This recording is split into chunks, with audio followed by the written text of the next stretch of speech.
Hai Sobat UB TV, berjumpa lagi dengan saya Fabi Berliana dalam program spesial UB TV Triple C, Cerdik Cari Cuan. Oke Sobat UB TV, pada kesempatan kali ini kita akan membahas 5 berita pasar modal terakhir dan pasti kita akan ditemani oleh narasumber kita, Redaktur Ekonomi Update UB TV, Bapak Abdullah Siddiq. Halo Bapak. Ya, halo Febi, apa kabar? Baik, Bapak sendiri bagaimana kabarnya? Baik, dan sekarang kita sudah masuk bulan puasa ya. Iya. Pekan pertama bulan puasa, oke. Oke, Bapak, kita akan membahas 5 berita nih Pak. Kita awali oleh berita yang pertama Pak ya. Ya, siap. Berita yang pertama, surplus 95%, emiten TP Rahmat raup laba 3,14 triliun. Menurut emiten news.com, Triputra Agro sepanjang 2024 mengemas laba 3,12 triliun, menanjak 95% dari episode sama tahun lalu, 1,6 triliun. Ini berita pertama kita, Pak. Ya, jadi beberapa minggu ini laporan-laporan kuartal 4 tahun 2024 di beberapa emiten sudah keluar ya. Ada emiten perbankan dan salah satunya emiten perkebunan ya. Jadi grupnya Triputra. Jadi ada Triputra Agro Persada, kode sahamnya TAPG. Jadi dia juga sudah merilis final laporan keuangannya sepanjang tahun 2024. Kalau kita lihat memang dia ada kenaikan pendapatan dan sebagainya ya. Jadi saya pikir ini salah satu good news ya untuk emiten perkebunan. Jadi ini kan juga emiten yang memegang peranan penting, apalagi pemerintah sawit ya, pemerintah juga gencar untuk melakukan hilirisasi sawit, terutama supaya kita bisa memiliki nilai lebih ya, terutama untuk ekspor sawit, karena kita memang eksportir sawit yang hitungannya masuk 3 besar di dunia gitu loh. Nah kalau kita lihat TAPG hari ini diperdagangkan di 855, PBV-nya 1,50 dan PR-nya 6,18. Jadi market cap-nya juga cukup belum besar banget sih ya.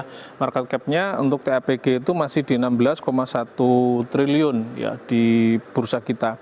Nah, TAPG ini juga perusahaan yang dia bisa mencetak laba positif selama 5 tahun berturut-turut gitu ya. Jadi labanya dia tiap tahun 5 tahun terakhir ini dia labanya selalu bisa mencetak laba, jadi ini cukup bagus juga dan kalau kita lihat apakah dia itu membagikan dividen, kita lihat di sini selama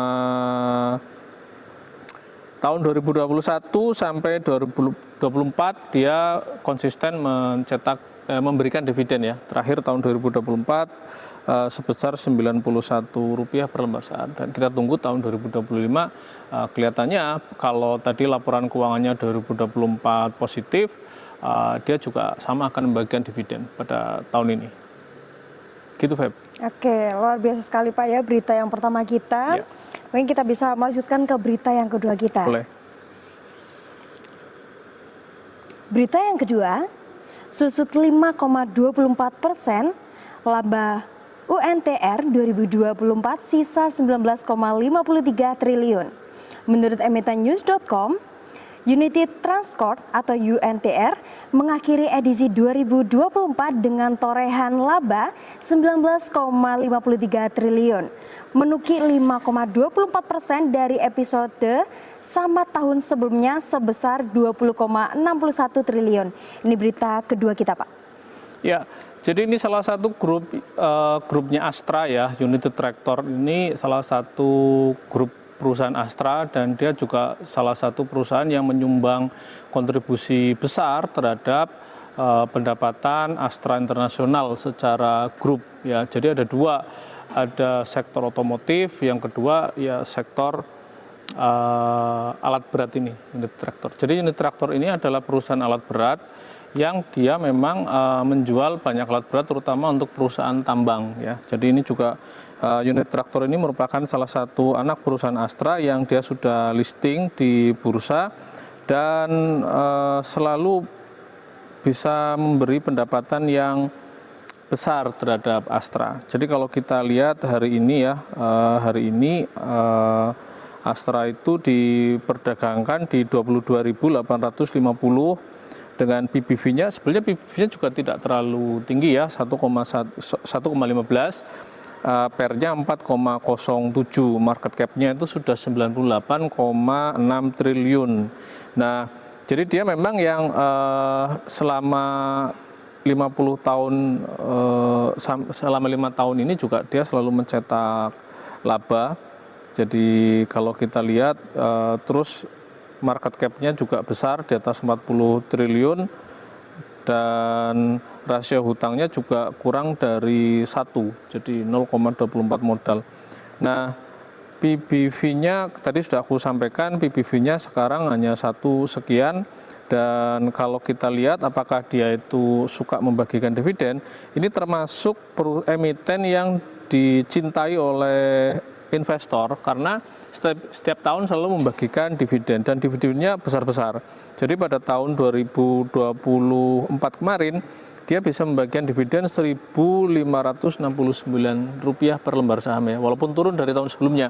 Jadi kalau tahun 2023 dia membagikan dividen Rp6.886. Jadi ini memang salah satu saham yang banyak diincar oleh investor untuk dikoleksi karena perusahaannya bagus,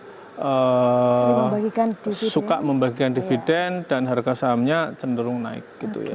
Jadi gitu Happy.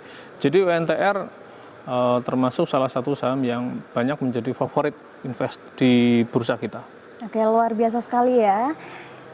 Jadi untuk seluruh Sobat UPTV jika tertarik di saham UNTR ini bisa riset terlebih dahulu ya Pak ya? Ya betul. Oke, baik Sobat UPTV, kita sudah mengulas berita yang kedua. Jangan kemana-mana, tetap di Triple C, cerdik cari cuan.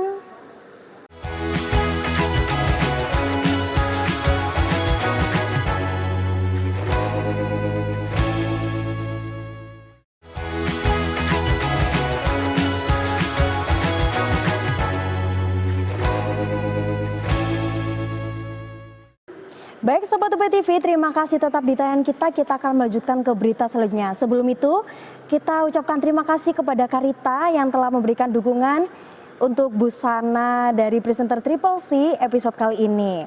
Oke, kita akan melanjutkan ke berita yang ketiga. Berita yang ketiga, meleset 37%, DSNG 2024 koleksi laba 1,14 triliun. Menurut emiten news.com, Dharma Satya Nusantara sepanjang 2024 mencatat laba bersih 1,14 triliun. Merangsek naik 37,34% dari episode sama tahun sebelumnya 839,8 miliar. Ini berita ketiga kita Pak. Ya, ini juga sama. Jadi ini merupakan perusahaan consumer good ya, salah satu perusahaan consumer good yang listing di bursa kita dan DSNG ini juga sama sudah merilis laporan keuangannya selama 2024. Artinya kuartal 4 2024 itu laporannya sudah keluar. Dan memang kalau kita lihat laporannya juga positif ya. Ini mudah-mudahan ini menjadi katalis positif untuk agar emiten-emiten ini optimis menatap tahun 2025 ya. Kalau kita lihat untuk perusahaan consumer good itu ya pasti peluangnya masih sangat besar, apalagi biasanya perusahaan-perusahaan seperti ini tertolong momen-momen tertentu, misalnya kayak sekarang ya momen Ramadan gitu ya. Biasanya perusahaan-perusahaan consumer good itu akan mengalami peningkatan pendapatan atau mendapatkan momentum pendapatannya ataupun penjualannya itu bisa naik dan sebagainya gitu. Jadi ini saya pikir ini kabar yang bagus jika dia bisa kinerjanya bisa naik dan harapannya juga pada tahun 2025 atau misalnya pada kuartal pertama nanti atau semester pertama nanti kita harapannya juga pendapatannya sudah bisa naik lagi dibanding tahun 2024 gitu Feb. Kira-kira apa yang menjadi faktor utama Pak yang mendorong peningkatan laba dari Dharma Satya Nusantara ini Pak? Ya, kalau kita lihat ya pasti kinerja ya. Jadi kalau kita lihat hari ini harga sahamnya 935, PBV-nya 0,93 dan PER-nya 6,09 ya. Market cap-nya memang belum terlalu besar karena masih di 8,7 triliun. Nah, kalau kita lihat dia selama 5 tahun selalu bisa mencetak laba gitu loh. Jadi 5 tahun berturut-turut kinerjanya positif dan perusahaan ini mencetak laba. Jadi ini juga bagus. Terus rasio hutangnya juga dia aman karena kurang dari 1. Rasio hutangnya hanya 0,64 kali modal. Dan kalau kita lihat apakah dia itu suka membagikan dividen, untuk emiten ini ya tercatat dia juga selalu membagikan dividen dalam 5 tahun terakhir ini ya. Jadi di catatan saya ini malah sejak 2014 hingga 2024 dia tidak pernah absen membagikan dividen gitu. Walaupun dividen pada tahun 2024 itu turun ya. Jadi tahun lalu dia hanya membagikan dividen 22 rupiah per lembar saham, kalau tahun sebelumnya 30. Nah, perkiraan ya umumnya ya kalau kita lihat dia kinerjanya naik, labanya naik, terus kemudian secara historis juga sudah setiap tahun membagikan dividen, maka tahun ini ya diperkirakan dia juga akan membagikan dividen juga untuk investornya itu. Oke, luar biasa sekali Pak ya. Ini juga menjadi pilihan buat seluruh Sobat UPTV, tetapi harus tetap riset terlebih dahulu. Ya, betul. Oke, kita akan lanjutkan ke berita yang keempat. Berita yang keempat, naik 6,5% penjualan Avia, sentuh 7,5 triliun. Menurut investor.id, PT Avia Avian, pemain cat dekoratif nasional mengumumkan laporan keuangan yang telah diaudit tahun buku 2024. Perseroan pembukuan total penjualan konsolidasi sebesar 7,5 triliun, meningkat 6,5% dibandingkan tahun sebelumnya. Ini berita keempat kita mengenai PT Avia Avian, Pak. Ya, jadi ini juga menarik ya. Jadi di bursa kita itu ada juga loh perusahaan cat dan namanya itu Avian. Dan saya pikir brand ini sudah menjadi salah satu brand yang dikenal ya, sangat dikenal secara nasional, apalagi di Jawa Timur, karena memang Avian ini kantor pusatnya ada di Surabaya ya. Iya. Jadi ini emiten yang go public, yang salah satu yang berasal dari Jawa Timur. Nah, kalau kita lihat memang dia merupakan perusahaan cat yang bagus, jadi variasi produknya bagus, dan kalau misalnya bukan laba, saya pikir satu hal yang wajar ya, gitu, karena kinerjanya bagus. Nah, harga sahamnya juga sedang turun, jadi hari ini diperdagangkan di 368. Setahu saya ini memang dia sedang turun, makanya di beberapa berita juga dia sedang meminta izin ke rapat umum pemegang saham untuk melakukan buyback hingga 1 triliun sebetulnya. Nah, market cap-nya dia cukup besar juga karena ada di 30,5 triliun, market cap-nya besar. Net profit-nya juga dia bisa mencetak laba positif 5 tahun berturut-turut gitu ya. Dan ini juga salah satu emiten grup Tankop, grupnya Pak Tanoko, yang membagikan dividen secara rutin ya. Secara rutin Avia ini juga emiten yang membagikan dividen. Jadi kalau kita lihat dividennya itu pada tahun lalu dia juga membagikan dividen, sehingga diperkirakan tahun ini juga sama, dia akan membagikan dividen. Nah, apalagi kayak gini ya, momen Ramadan biasanya orang ini ya banyak melakukan renovasi-renovasi ya, entah rumah, entah tempat ibadah dan sebagainya, sehingga cat Avian bisa jadi menjadi salah satu pilihan ya bagi masyarakat ketika dia melakukan renovasi rumah, tempat ibadah dan sarana lainnya. Gitu. Oke, jadi untuk mempersiapkan hari raya Pak ya? Ya, betul. Oke, luar biasa sekali berita yang keempat kita. Baik Sobat UPTV, kita jeda sejenak, jangan kemana-mana, tetap di Triple C, cerdik cari cuan.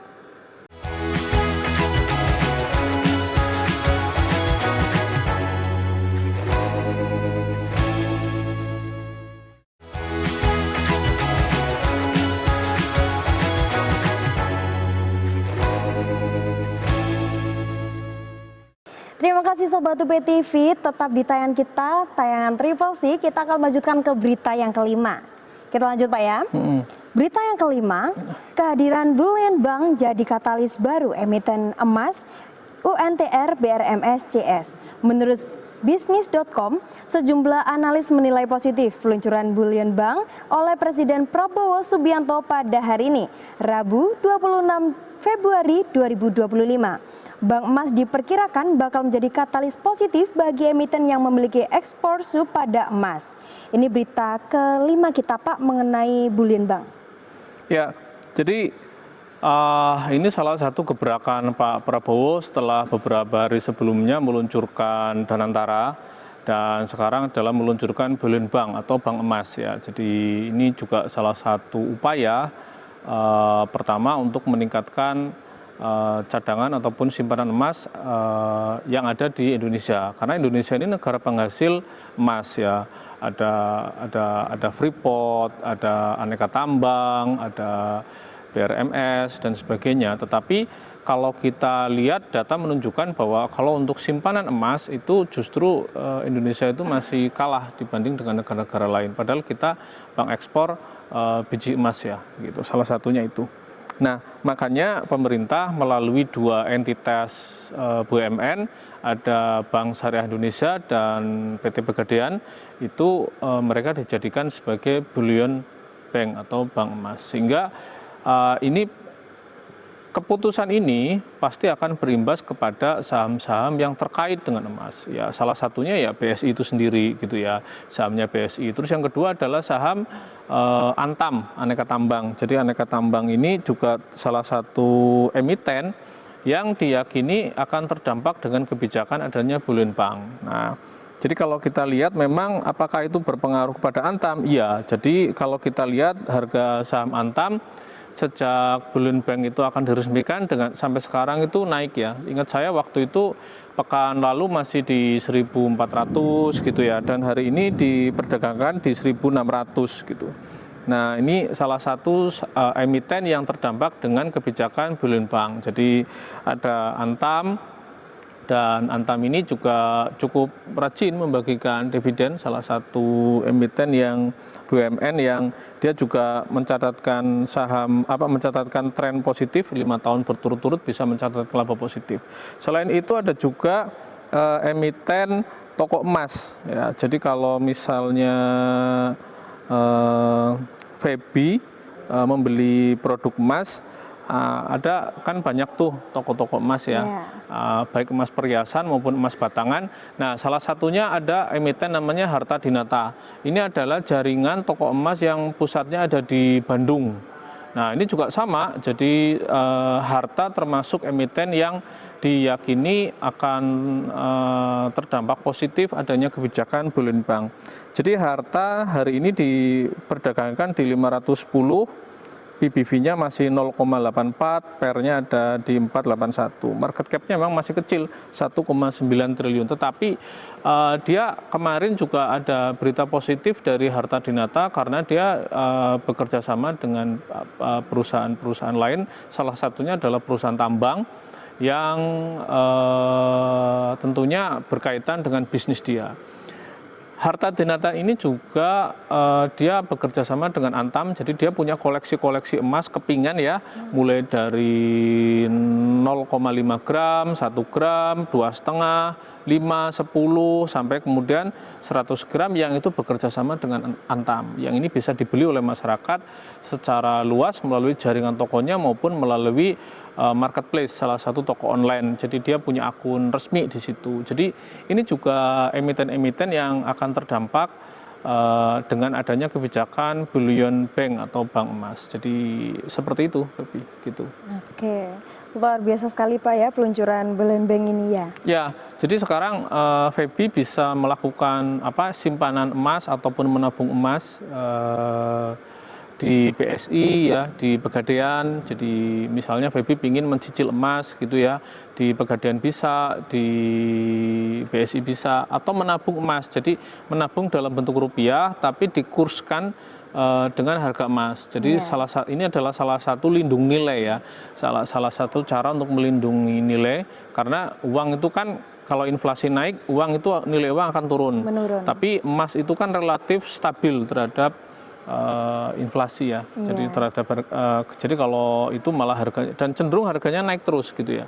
Jadi sekarang kalau dulu harga per gramnya di bawah 1 juta, sekarang malah sudah di atas 1 juta. Juta. Bahkan banyak orang memperkirakan tahun ini bisa sampai 2 juta gitu loh. Nah, dari sini kan kelihatan kalau kemudian Febi membuka tabungan emas, maka